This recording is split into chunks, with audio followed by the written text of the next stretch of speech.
Guys, ഇന്ന് ഞാൻ നിങ്ങളുടെ അടുത്തൊരു കഥ പറയാം. ഏകദേശം ഒരു 7-8 വർഷം മുന്നേ ഞങ്ങളുടെ നാട്ടിൽ എൻ്റെ അച്ഛയുടെ ഇനീഷ്യേറ്റീവിൽ ഒരു മ്യൂസിക് സ്കൂൾ സ്റ്റാർട്ട് ചെയ്തിട്ടുണ്ടായിരുന്നു.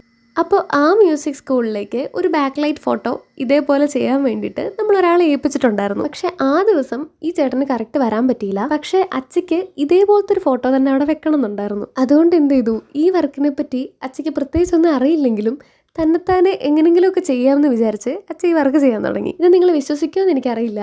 അച്ഛ ആദ്യമായിട്ടാണ് ഈ വർക്ക് അന്ന് ഞങ്ങളുടെ മ്യൂസിക് സ്കൂളിന് വേണ്ടി ചെയ്തതെങ്കിലും ഇത് ഭയങ്കര ബ്യൂട്ടിഫുൾ ആയിട്ട് വന്നു.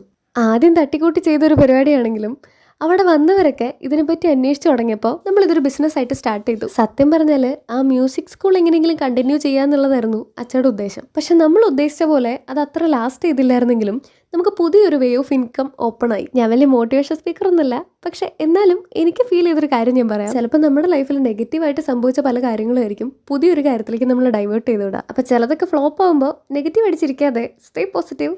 അത്രയുള്ള വീഡിയോ. ടാറ്റാ.